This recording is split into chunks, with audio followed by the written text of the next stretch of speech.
which is basically the same thing as, I guess, like old journalism and everything, just in a different way because the reach is bigger.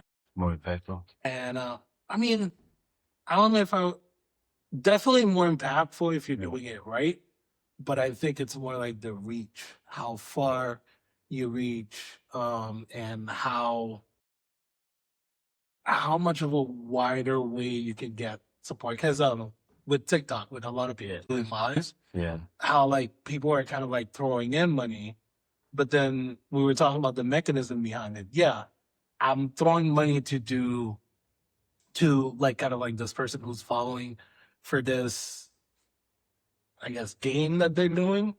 But the whole idea is getting you visibility because as you're donating or as you gifting the money, your name kind of like stays up there. So people who are following that live can actually click on it, follow you.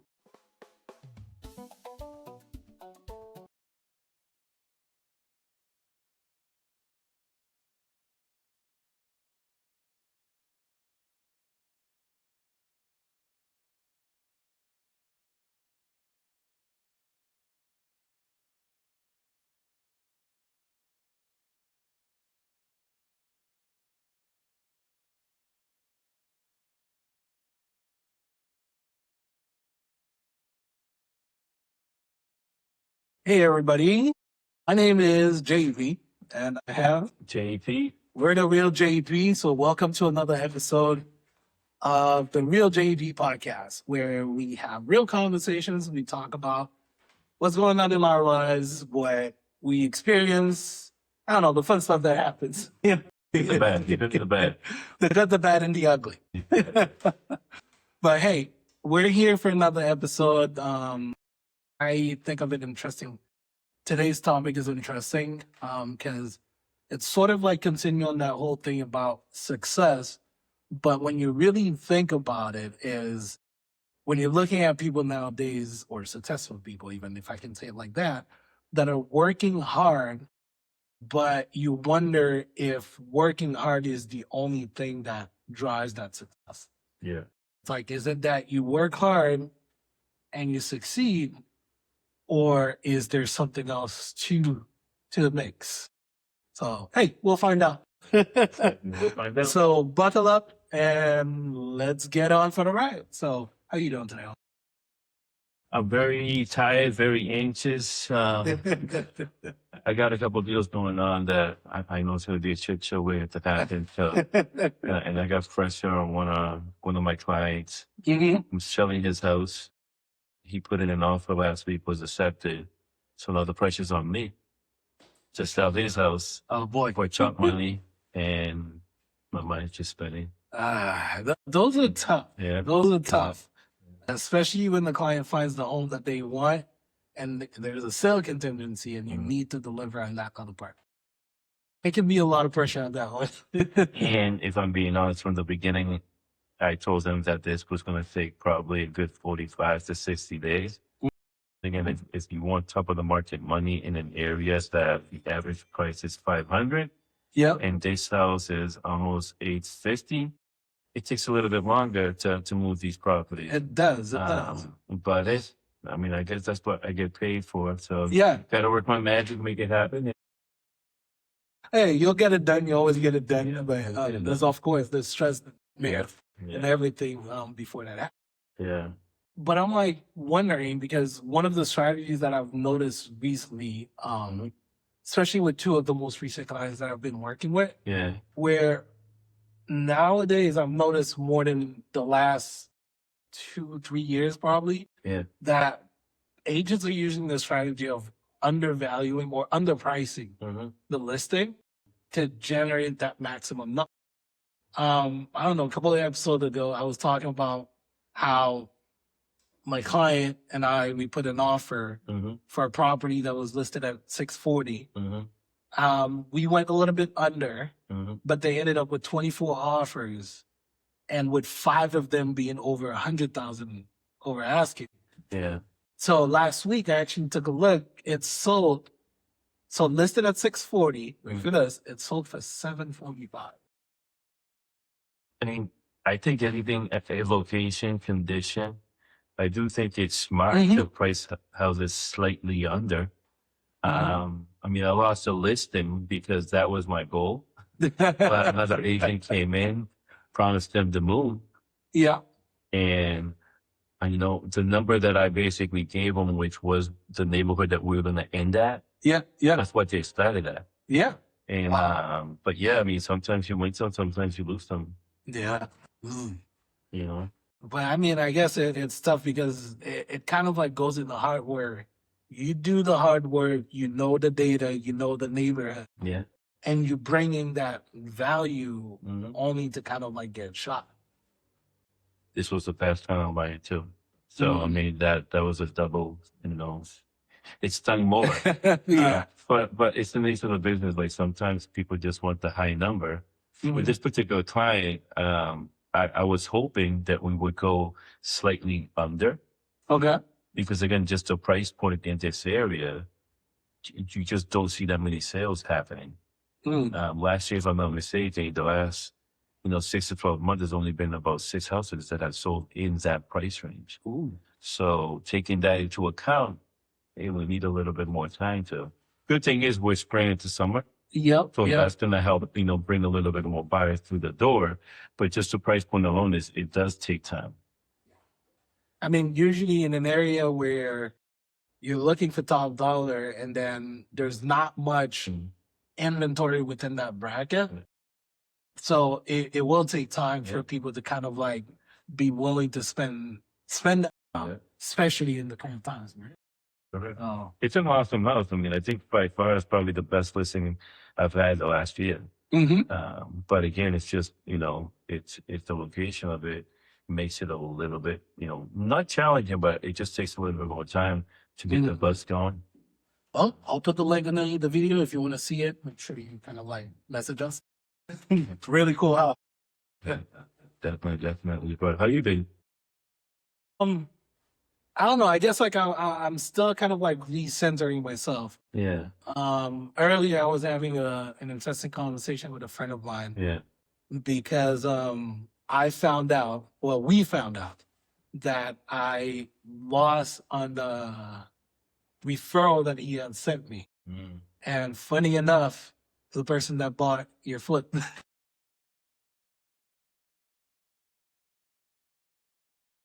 So I was supposed to work with that client. And I mean, there was a lot going on. I dropped the ball in certain areas. But we talk off camera about that. we do. No, So, I mean, it's funny because I haven't even posted about that yet. yeah. And Leslie and I were brainstorming on how we're gonna post. Because again, like me on the seller side, sometimes I don't really get close to the buyer. I mean, I'm not trying to rub it in. Yeah. He seemed like a really nice kid, had a good story. No, really awesome. Of how they came from pretty much nothing. Yeah. And needed his hands held and walked through the process. And so happy, so grateful, and by far, like he was so appreciative of everything that Leslie and I did to make that happen. Yep. Which like people like that, makes it very rewarding what we do. Oh, yeah, it does. Yeah. But I mean, it's kind of like weirdly, I guess, as I'm sort of recovering for what I went through the last 3 years, and I look back, I'm like, yeah, I lost it, but I'm okay with that loss. Yeah. Because I guess one thing, which I'm okay saying that, I wasn't okay back then. Yeah. And I don't think I would have worked with myself. Yeah. And, it's like we've had, so I guess like now, they always say hindsight is always 20/20. Yeah. So, and I'm looking back and I'm like, oh, okay, I've gone through a long way to go. Yeah. But I think today I'm okay. Yeah. That's the short. No, that's good. I mean, every single time you lose a referral, like listing to a past client, it stings a little bit. Yeah. Nothing. In this business, it's hard to get good referrals and good listings. And when you lose one, it does sting. But move on, and you'll probably get 2 more. Yep. Yeah. So the big question, if we're looking at metrics, whatever metrics we use for success, we talk about hard work. I mean, with us, there's always the balance of balancing work, life, and all that. Yeah. Is hard work the only thing that give us that success? I mean, I think hard work is a big chunk of it. Yeah. Work hard, be kind. But no pun intended, but it's also working smarter. Yeah. I mean, you have to work smart. You brought up Como. I feel with that project, we talked about this on previous episodes, how I felt overwhelmed handling multiple projects at the same time, running my real estate business and then running my prison business. Like, I feel like I spread myself way too thin on that. But when it comes to working hard, I feel like I always work hard in every slip I do. Okay. But I don't feel like with that one, I was working smarter. I feel like I was spread so thin that if I could have just kind of set myself down before I took on that project, I think I would have done it better. Because in the end, I always put a value on things. Yeah. And with that one, the value that I put on that project, I ended up probably making a third out of what I wanted to make on that project. Okay. So even though, it sold and I made money, I don't feel like it was done. I feel like I could have done that a lot better. Yeah. And a lot smarter. Yeah. And make more money at it. Yeah. I mean, so it basically goes to the art of like, whenever you're doing something, you set goals, you set guidelines. And whenever you achieve it, you basically just look back and see, okay, if my goal was to make X amount of money, did I make it? Yeah. If my goal was to only spend 6 months on that project, did I spend that 6 months? Yeah. And at the end of the day, when you put everything together, if you check all the boxes, you success. Yeah. But if you have, like you said, a third of the box checked, do you really call it success? Yeah. Even though the end goal was to sell. Yeah. And we did. I mean, there was a lot of things there that didn't go my way. But I think that one thing that came out of it is that I have to be smarter next time I take it on a project, especially one brings at the same time. And it's okay to get a second opinion, get a third opinion, and slow things down before actually you hit the ground running. Sometimes when I'm doing multiple things, I'm very trustworthy. If I trust you, I trust you. But sometimes in this business, there's a level of, even though I trust you, I need to get a second check. Yeah. You know what I mean? No, don't get offended, but I think a lot of people, when my contractor made more money than me, you know what I mean? I think that's when I have to slow things down and say, get a second opinion. Yeah. Well, let me get a third opinion and maybe slow things down for 2 to 3 weeks before I actually get things going. Get going. Yeah. So it's always things you can learn. Yeah. I mean, that's why we say hindsight is 20/20. Yeah. There's always something you can do different. Yeah. There's something that we have this thing, I think the equivalent in English would probably if I could move mountains. Yeah. So that's like if we say there's a world of possibility that we could explore. But I think that knowledge that we always gain, that's what kind of like we bring on to, if we're saying success. Yeah. I bring in whatever I learned from that specific experience to help push and set the guidelines and whatever metric that I set for success. Yeah. So, I said it before, like, I think myself personally, if we're just looking at hard work, probably would outwork a lot. Yeah.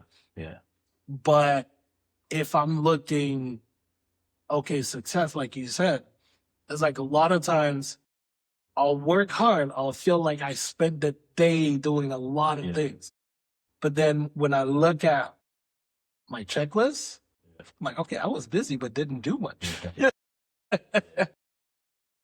Like I always go back to the checklist that I always give a new agent when they want to do real estate and join my office. Yeah. You know, it's like these are, you know, you can get up to always the 67 points. And if you don't get 67 points that day, you haven't really done enough prospecting or real estate things to make you successful going forward. Yeah. If you do that consistently in 3 to 4 months, you're gonna get a deal out of it. You're gonna get, you know, into the real estate, what do you call it? Like, I don't know, the mold. I mean, you're gonna feel like you're really doing real estate. You're really ingrained in there. It's kind of like, I think it's what you're referring to is sort of like shifting your mindset from whatever you were doing before to kind of like be 100% in real estate.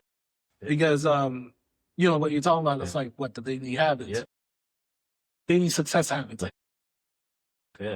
So there's no way that you're in front of people every day or in talking to people about real estate every day, at least one opportunity is not going to show. Exactly. And like I always tell everybody, you can flex this. You can say you did it. But in the next 3 to 4 months, it's going to be proven if you really did it or not. Yeah. Yeah. You know, because if you did that 3 to 4 months and you don't get at least something on the contract, then obviously you're either doing it wrong or you're not. Exactly. But yeah, I mean, there's ways that you can kind of, you know, try to track, you know, your habits to see if you're really, you know, working hard is the proper way to lead to success. And to me, at the end of the line, success to me, money talks. You know what I mean? Money talks. Yeah. Yeah. So if you're working hard and you're being successful, then the money's going to go. If you're working hard and not really making money, then isn't really success. Exactly. No, and you know, funny, like interesting story about kind of like that point. When I first started, I basically was doing that daily habits because eventually I left my 9 to 5 and transitioned into this full time. And one of the things that I made it a point to do is figure out whatever open house was in the area and go to that open house. Like I'll hit 2, 3 open house, even 4 that weekend. Yeah. And my thing was always, I have a client. My client couldn't make it. I came in to take a look at it. Yeah, I mean. And, you know, interestingly enough, doing that, I, was able to see what was on the market, what they were selling and the price. So I didn't just see it on the MLS. I saw it in person. I could walk through, have an idea. But I ended up having a conversation with someone that showed up without an agent, who basically we ended up having a good conversation. And then I was like, well, okay, I don't mind. I think I'm aware of a property that's similar to what you needed. And then we'll take a look at it. Yeah. So we went to take a look at it. I mean, they didn't do the deal, but the one of the contractors that they brought with them, as I was there with them talking and kind of like educating the guy. Yeah. After the guy left, he was like, I love the way that you were talking. My wife and I are thinking about selling and buying a new home. There you go. Do you want to come and talk to my wife? And I was like, what? And that turned into, so I helped them sell and buy. Not to brag, I double-ended on the sale, and they referred me to someone else that was actually selling and buying as well. So, and basically I ended up with 5 transactions just because I showed up almost every weekend to open house. Exactly. That's why it's funny. This business is so funny. Like sometimes agents have like quit, which I sometimes say lefty success. Yeah. But when that dries up and they really need to generate their own business, they just fall off the cliff. Yeah. You know, they pick up so many bad habits at the beginning that some of them can't just recover. Yeah. You know, and it's not for lack of You know, you tell them, hey, you should be doing this, even though you have a success. Make sure you do 1, 2, 3. But a lot of them, they just get a big head. You know, they just think they know it all. Hey, when you start seeing that big check coming in, you're like, all right, okay. You know, like, yeah, that's so annoying. Like, I can just, I got this agent, and I'm not going to mention names, right? We're not saying names. Yeah, I'm just being real, right? Good success the first 18 months to 2 years in the business. Mm-hmm. You know, good success. But now it's to the point that, I mean, before we would exchange text here or there. And sometimes when you text someone, sometimes you forget to respond, like you did to me yesterday. Right? I am the champion of that lately. No, but it doesn't take you 2 weeks. No. Okay. It's like usually it'll probably be a day max. Exactly. You know, Yeah. So this individual, like sometimes you send a text and you don't hear for 2 to 3 weeks, and you're like, what the fuck is going on here? You know what I mean? I'm like, I know you're busy. You can never be that busy. I'm still doing three, 4 times more volume than you, and I'm still responding to my text. It may take me sometimes, I may forget to respond. It may take me till the next day, but it's not going to take me 2 to 3 weeks. Nah. You know what I mean? I mean, you can never get that busy that it takes 2 weeks to get back to something. Yeah. I just think it's rude.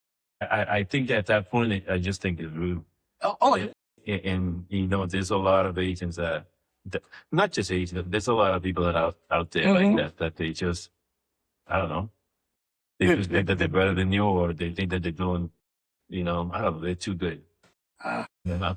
But Let's not get down that road, because I have a lot of things that kind of like bother me sometimes when it comes to that. It's like not answering. It's, like I said, sometimes you get very busy, you might not answer right away, but you answer. Like one of the pet peeve, which has been happening lately since I've been submitting quite a few offers for some clients, where I send the offer in and I get no response. Not even like, hey, received or thumbs up, like nothing. So what I usually do, like I'll send the offer in, I'll get the loan officer in so that they can chime in, and I follow up with either a call or a text to the agent. And it's like lately, for some reason, as I'm calling or texting, the response that I'm getting, it's almost like, why are you calling? Like, I had no idea you got it. I sent it 5 hours ago, the deadline that you put passed, and nothing tells me that whether you got it or not. So I'm like, see, with me, when it comes to that, it's funny because the last couple of years, like I focused more on getting a listing, and in the back of my mind, I keep track of who does that to me, and I do it back to them. You know what I mean? I do it back to them on purpose. You know what I mean? So like, you guys know who you are out there. I do it back to you. You know who you are. Yeah, because there's a lot of them that basically do that. Yeah. You know, but when it's your turn to do it to them, they don't like it. Bombarded. Exactly, like, you don't like it. Hey, you know, better.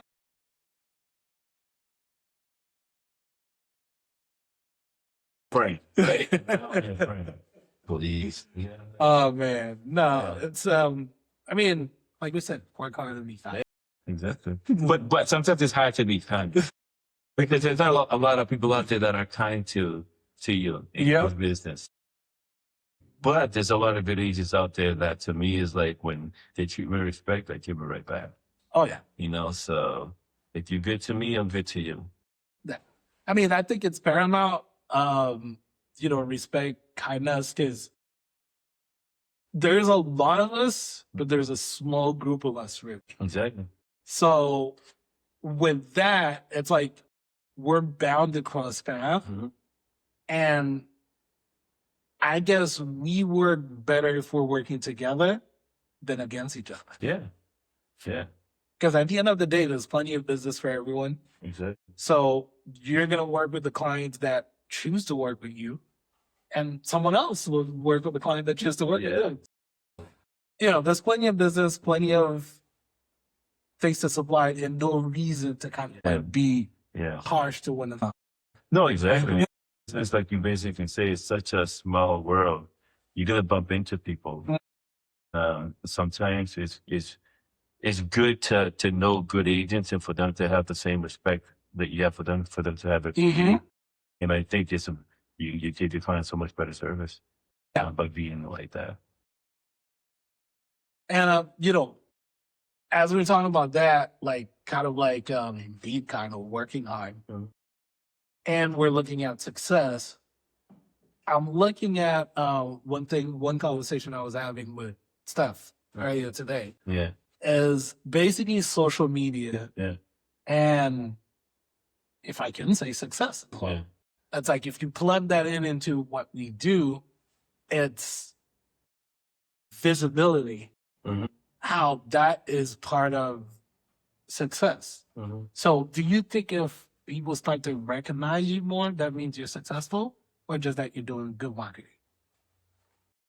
It's funny you say that you're talking to your wife about that, because I had a similar conversation with Leslie, and it was something that I was talking to an agent a few months back that wanted to join Real, and she was telling me, she's like, you don't do much social media. I know I brought this up before, but you don't do much on social media, but you do very well.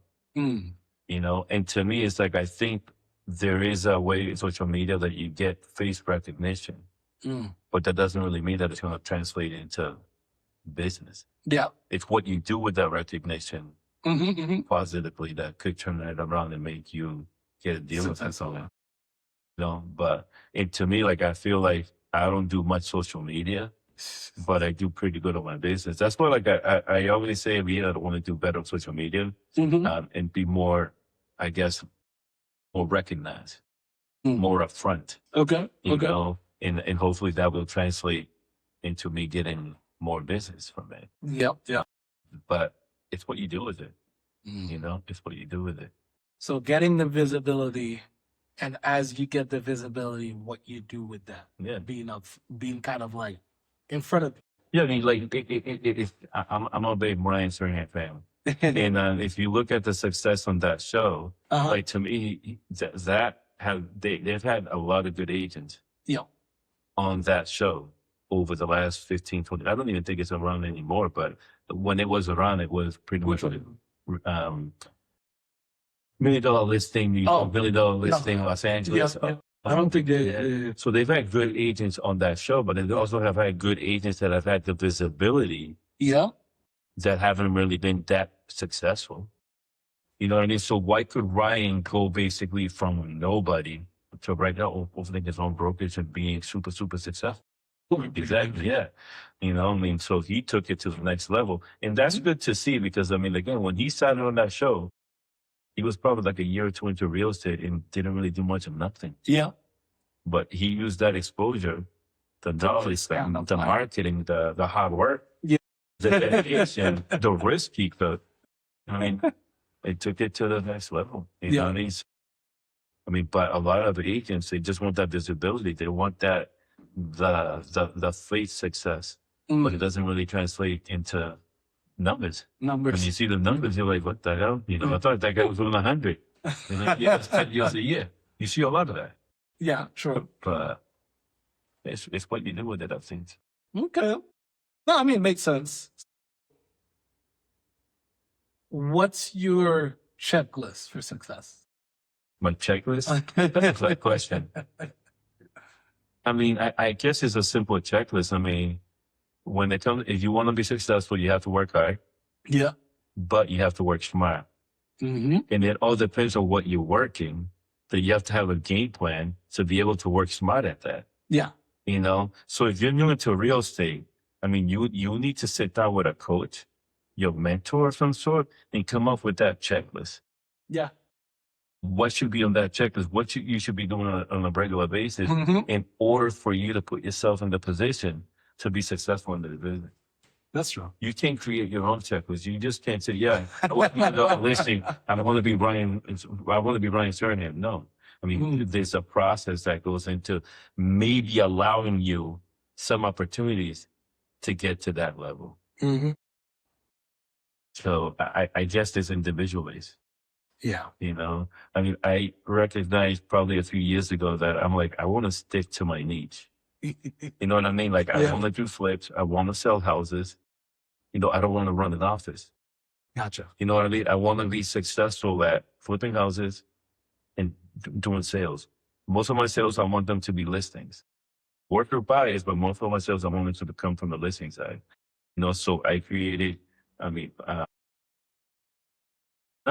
platform, but I created steps that I'm going to take on a regular basis for me to give those opportunities more of a chance to get to that. And kind of like be in front of the So that's what I dedicate a lot of my prospecting, a lot of my marketing is geared more towards getting more listings. And from time to time, there's opportunities that come with the flipping game from those listings too.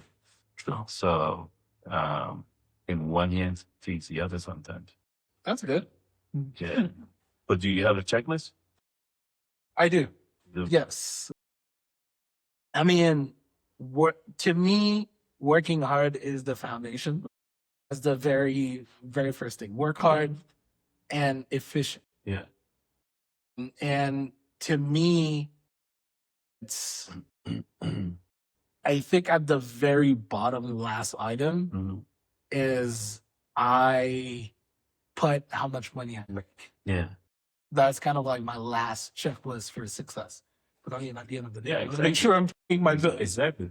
But the other thing, one of the big things for me is the impact that I'm able to make into the client's life that I work. To me, that's one of my success metrics. Yeah. Because my whole thing for kind of like getting in this business was really being of service. I mean, I know a lot of people think about the money when they get in the field. Yeah. In all honesty, I never thought about the money. I thought there was possibility to make a lot of money, don't get me wrong. Yeah. But it wasn't kind of like the thing that guided it. It was more like, okay, I can make a difference within my community. I can offer a service that's different that I don't think anybody else is doing. Yeah. So looking at that now, 7 years of doing this, I can kind of like say, okay, I know this person was satisfied. I mean, I know this person, I didn't do too good of a job. Yeah. So I can kind of like look at the difference, the impact that I made, and use that to gauge how successful. Yeah. And I think the last one, which is kind of like what I'm working on a lot, is how much time I give back. Yeah. Because I want to be able to kind of like see my kids grow. Yeah. Exactly. I want to be able to spend time at home. And I don't know, I want to be able to kind of like be having the ability to take a moment back and enjoy kind of like the small circle that I create. Yeah. So to me, those are my metrics. Yeah. I know it's a little weird, different, but I want to take this a little bit to the right a little bit, right? Because I feel like with success comes hate, comes jealousy, right? And it's funny because every single time I'm in a group around successful people, around successful teams, sometimes people pick my brain, I pick their brain. Yep. Because like one of the things I always struggle with is that I'm the #1 Spanish speaking agent in the South Shore. Numbers dictate that. Look it up, right? But I feel like sometimes my own people don't want to use me. Okay? Oh. And I give back to my community. Yep. I feel like the only person, shout out to George Santos, right? He gives back to his community, top notch. Yeah. But I feel like I'm that behind. I like to get back to my community. I like to help people. But sometimes I feel like, having a conversation with some of his team members at the gala that we went to last week. Yeah. Sometimes they face the same thing. Like one of his loan officers was telling me that he's like, like sometimes my own people don't want to use me because they don't feel like we need it. you know, because we're closing, 500 deals a year, so we don't need it. I'm like, but then you're going to give it to Joe Schmo on the street? You know what I mean? I'm like, why? You know what I mean? Like, to me, so like me and Leslie, we prefer to use our own people. Mm-hmm.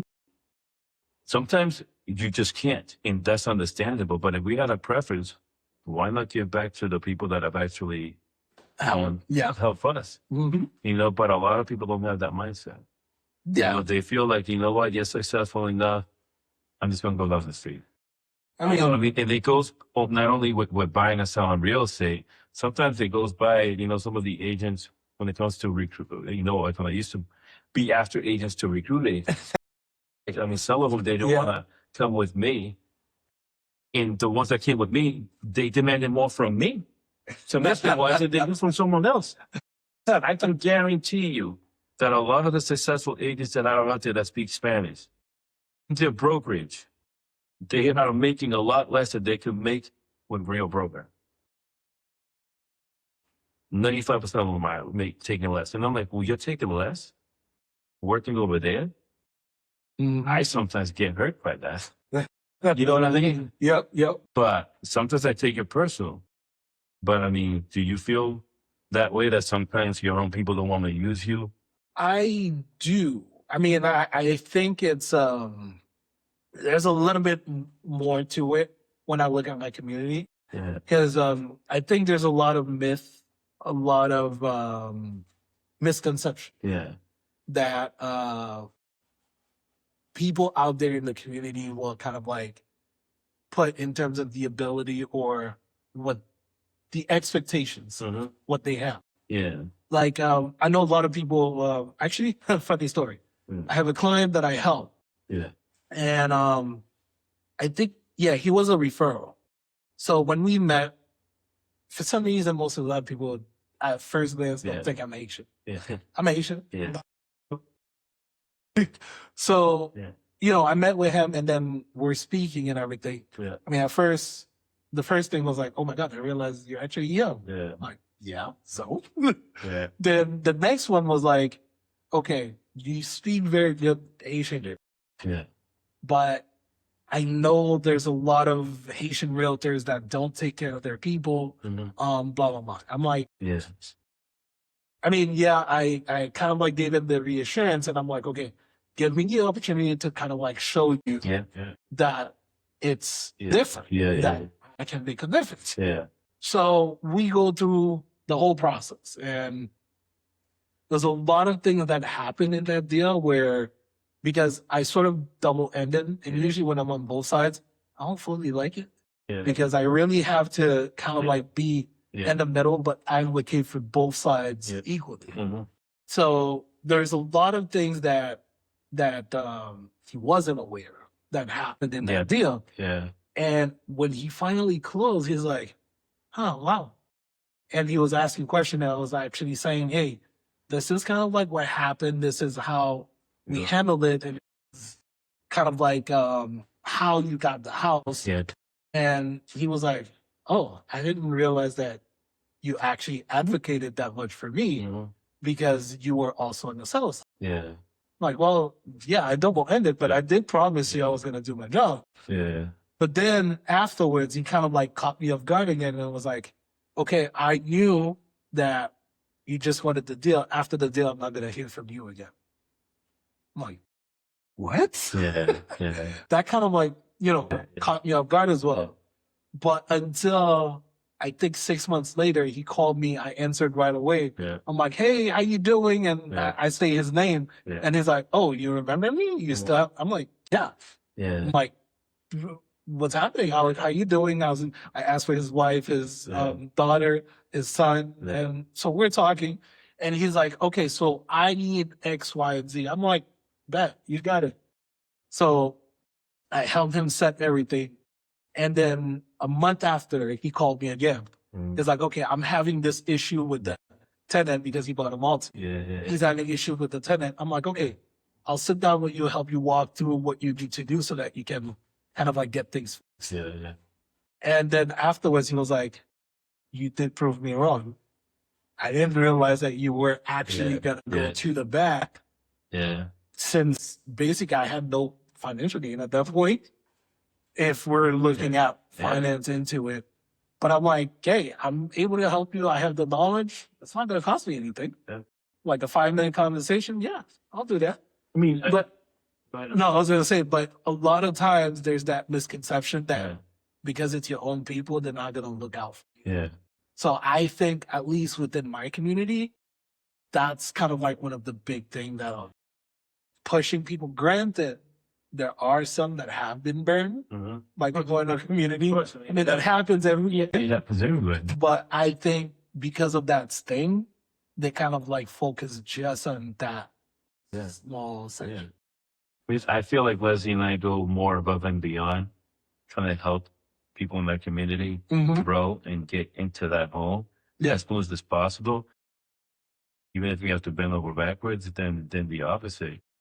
It's funny because I would say like probably like 40% of my clients every year are Spanish speaking. And a lot of them, after the closing, we still keep in touch. Yeah. You know, and sometimes they need the stupidest things, they'll text me. But I take care of it, you know what I mean? Because I appreciate the business. And I also want to help them. Exactly. So it doesn't stop at the closing table. It continues, and I'm okay with that. You know, and the ones that always give me referrals, I always make it an effort to show them, you know, that I appreciate the business and good relationship. I mean, definitely, you know, a lot of them can just vouch for me that, hey, you text me, you call me, I always pick up. Even on vacation, I always pick up. You know what I mean? So, like, we need to stop that. But no, for real, like this client, and he knows who he is, Eddie. And he always says, "Jose, you're always on vacation," you know, because he calls me so random. And half the time I'm on vacation. You don't want to go on vacation. It's like he picks up. He's on vacation that day. But I always pick up. And he's a great guy. Always thinks of me for referrals. A couple weeks ago, he needed a plumber. Yeah. I text him a plumber. I made sure to text the plumber myself and say, hey, my good client Eddie's calling you. You better pick up and take care of him. Yeah. That's what we do. Exactly. You know what I mean? But yeah, I just wish that there was a little bit more, like, I don't know, loyalty, consideration, and because I just feel like, you know, everybody's so divided. You know what I mean? That way can't everything just like, you know, like come together. And I feel some races do it better than others. Yeah. But I mean, I'll say this, and I think it's just what I think, what I see. Yeah. I think a big part of it is us, agent, because we don't really explain or say what we do. Because I think a lot of the times that we do so much behind the scene to keep a transaction together, to move things forward. And sometimes I think you and I have done it. Yeah. We've made certain concessions just to make sure that things kind of like moved along, that 9 times out of 10, the client doesn't. Yeah. Yeah. I mean, but there is, I don't know, like, not resentment. So there's some jealousy. There's some, like, you know what, like, I don't want to give him anything that he doesn't need it. That's why we just get over here. Like, there's a lot of that. Yeah. There's definitely like a lot of that. But to me, it's just, it sucks because I'm not like that. Even like the people that I work for me in my flips, I don't know, man. Like, I always try to give people opportunity. I try to help them, bring them up. There's another one of my pet peeves, right, that we were talking about earlier, right? To me, like, what I find amazing is that I've been flipping houses since probably 2015, 2016. And I'm a loyal guy. I'm very loyal. You do good work for me, you're going to be my number one. That I'm going to say, hey, I need this, give me a number. But one thing that annoys me is that the last 3 to 4 years, it seems like prices just keep going up, and up. Everybody's prices goes up, but my commission can't. Story for another day. Right? But I just find that so annoying. How can you charge me the same amount if you're going to charge me to do a house a certain price, and then you're going to do a third of that house, Mm-hmm. you're going to charge me the same price or more, how can you justify that in 6 months? Yeah. It shouldn't be like that. Mm-hmm. Just because you saw me do good on one flip, I'm feeding you. I'm keeping you alive. You know what I mean? I'm like, to me, it's like, don't you want to kind of appreciate the business and say, you know what, I want to keep working for a day. Mm-hmm. Let me be fair. I'm not saying you have to starve. Yeah. Just be fair. You know what I mean? You're not going to charge me way under market, but don't charge me way over either. Yeah, I agree. And you know, I've seen the other side of that too, because crazy enough, I mean, hey, I decided to do both sides of I decided to do sales and construction. Yeah, perfect. But I have a client that I've been for the last 2-3 months, we've been, wait a minute, we're in April. Yeah. For the last 2-3 months, we've been kind of like having back and forth conversation because the client is doing an addition over 3 floors, adding to the basement, first floor and second floor. Basically, I was called in to kind of like give a quote and everything. I'm looking at what the other contractor quoted her. Yeah. And right off the bat, I could tell something was off. Yeah. Because at that price, there's no way you can do a 3-floor addition while pouring in new foundation. Yeah, yeah. And I mean, one thing I left with her, which I think is probably why she's calling me, to kind of like figure out how to move along and get me actually to come in on the project. But she was like, wait a minute, exactly what, one thing I told her was that based on the price that you're given, I don't think there's any contingency. Yeah. If anything goes wrong, that price is gonna go up. Yeah. Yeah. First day of the job. Yeah. Something goes wrong, she gets slapped with a bill. And she calls me, she's like, yeah, so this is what happened. I know your price was a little bit higher. I'm like, yes, because I counted in case something else happened. Yeah. But, you know, we've been kind of like talking, trying to figure out how to get things moving because she was at risk of losing whatever deposit she gave to that contractor. But it goes to say, it's like sometimes you'll see people that lowball the price where really a lowball, it's actually a high price because you're going to end up paying the amount that you didn't want to pay to begin with. True. But at the same time, I've seen people charge an arm and a leg to just do a simple thing. Yeah. Like, I'll give an example.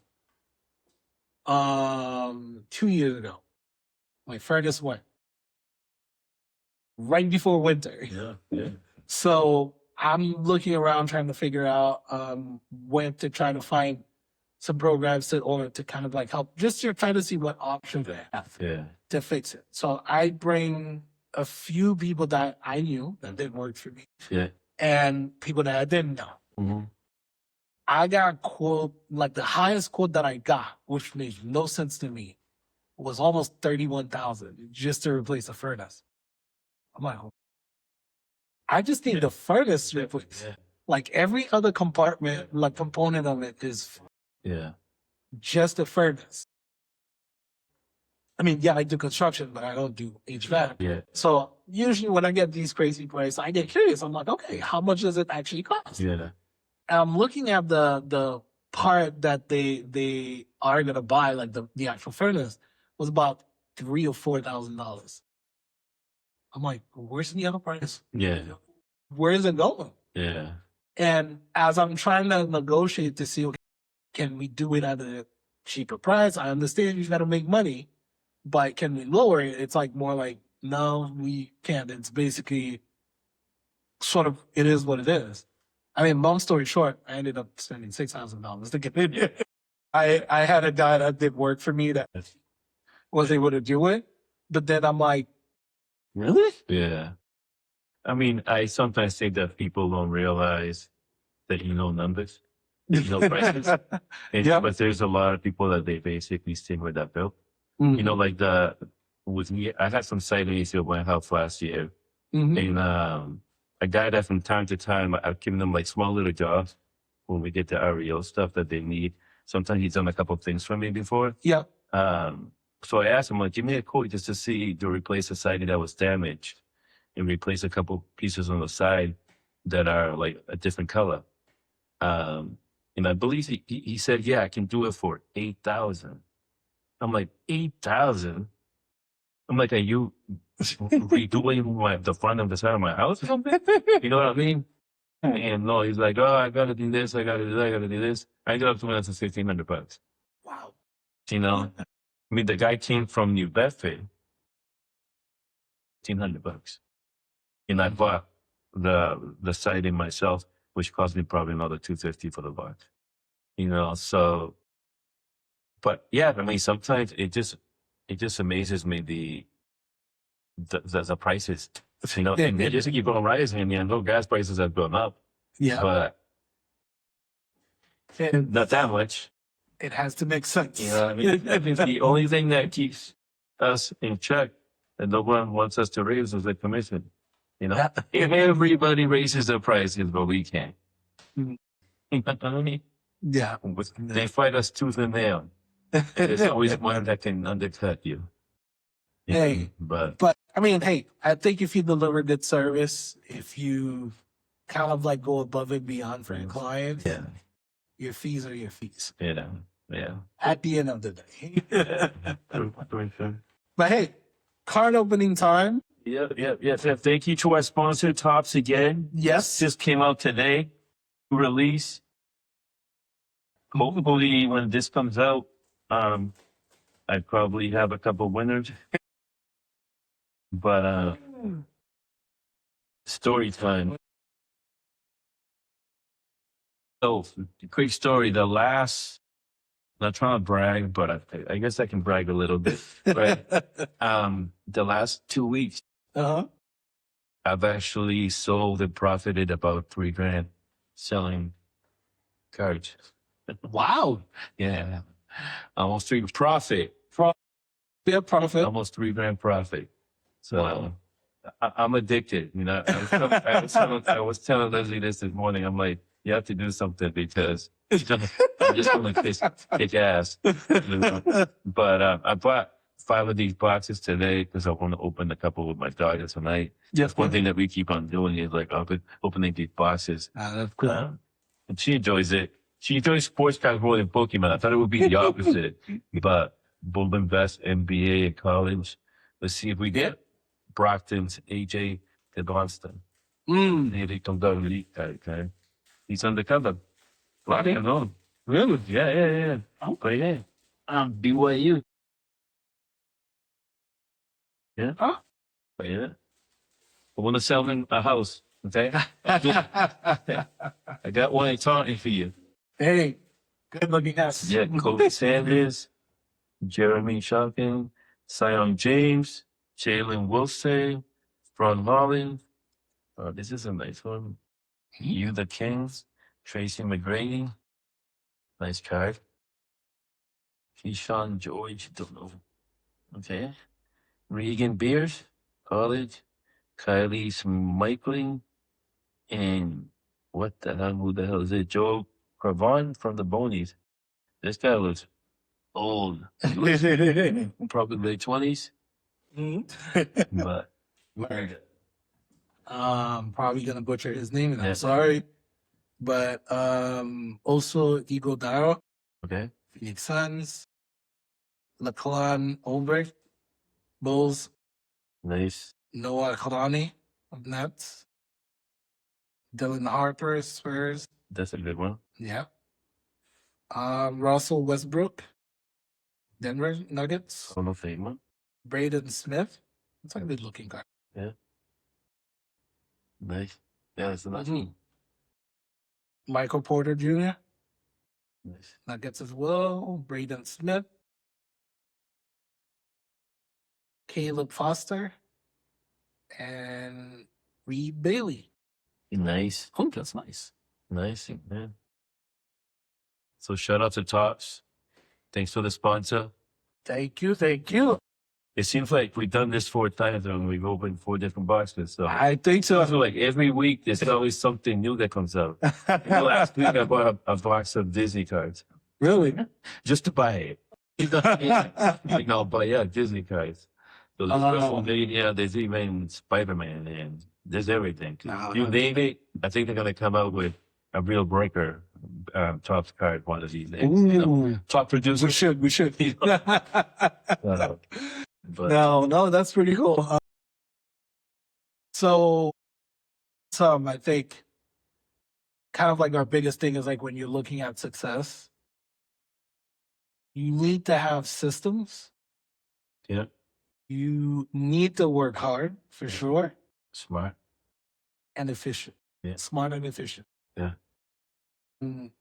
Measure. So if you have a system, you have to measure. Because whatever you measure, you can improve. I think for me, if I'm putting it in a nutshell, that's my checklist, my recipe. It does. Yeah. What do you think? No, I mean, I think it is a good checklist. And in any business you do, I mean, you always have to see what's actually working and what's not. And in that checklist, I mean, maybe every quarter you check up and see if you're basically doing what you're supposed to be doing to lead you to that success. Yeah. Don't put the system in place and never look at them. Right. Always look back. Follow. And sometimes you may not like the results, but then you got to pivot.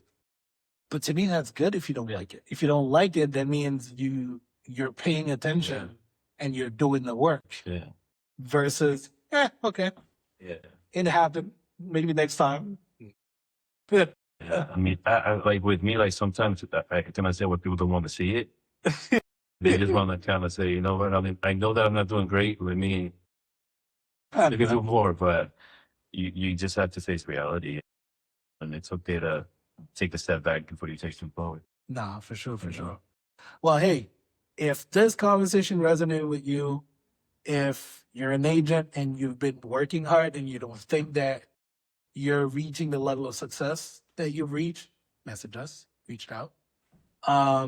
Make sure you send us a DM. Yeah. And stay tuned for more. Peace out.